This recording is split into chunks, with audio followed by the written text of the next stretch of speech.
Today we are going to talk about staying active and staying positive during COVID-19. This presentation is going to give you a few tips on how to work out at home, give you some real-life examples of people that are doing so, and show you the positive effects that exercising can have on your brain. First, let's define what staying active really means. For children and adolescents, ages 6 through 17, that means 60 minutes to 1 hour or more a day of moderate to vigorous physical activity. This can be things like running, hopping, skipping, jumping rope, swimming, dancing, playing sports, going on a bicycle ride. These are all examples of aerobic activities children can engage in. For adults, that means at least 150 minutes a week of moderate intensity exercising. This can include things like walking briskly, swimming, bicycling, general yard work or home repair, jogging, running, and exercise classes like vigorous step aerobics or kickboxing. That's all examples of aerobic activities that adults can engage in. Now for some at-home exercises for strength training. Here we see a push-up. A push-up is a great exercise to do because it involves a lot of muscle groups in your arms and core.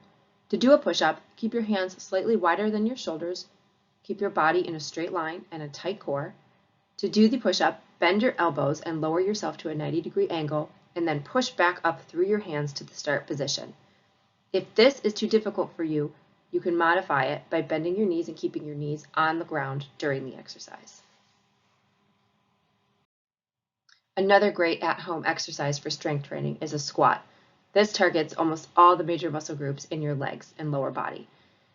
To do a squat, stand with your feet about hip distance apart with your knees and hips and toes all facing forward. Bend your knees and extend your butt backwards as if you're going to sit in a chair. Make sure you keep the weight in your heels and you keep your knees behind your toes. Once you get to about 90 degrees, you can stand back up and repeat.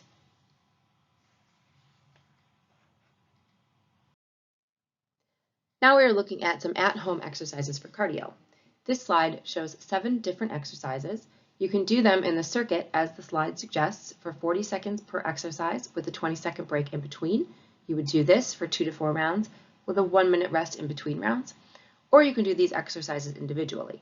You can couple them with the 2 strength training exercises we already saw. We can do them inside, you can do them outside, and I would suggest involving your kids. A lot of these exercises are more fun when the whole family is involved. Here's an example of Darius, who's a 16-year-old student. On Monday and Wednesday, he walks a dog and plays basketball at a nearby school for about an hour. Tuesday and Thursday, he also walks a dog and plays doubles tennis, and he does push-ups and planks with his dad in the evening. He also rides his bike to his friend's house. On Fridays, he plays about an hour of frisbee in the park, and on the weekends, he helps clean his family home, rides his bike on a local trail, plays active video games, and does his own bodyweight exercises. Miguel, who's a father working full-time, downloaded a few HIIT or high intensity interval training workouts on his phone, and he squeezes in 2 20-minute sessions a week. These are like the cardio circuit that we saw a couple slides ago. On Saturdays, he and his wife stroll to the park with their children and take a leisurely walk. This leisurely walk still counts as light intensity activity, and at the park, he spends at least 15 minutes running around and playing with his kids. While at the park, he also does some bodyweight exercises like the squats and push-ups we saw before, while keeping an eye on the kids. He also plans to start walking briskly up or down the stairs at his office rather than taking the elevator. Let's look at some of the brain benefits of exercise. Some of the acute benefits or immediate benefits from one exercise session can be improved cognition for children, reduced short-term feelings of anxiety for adults, and also improved sleep outcomes for adults.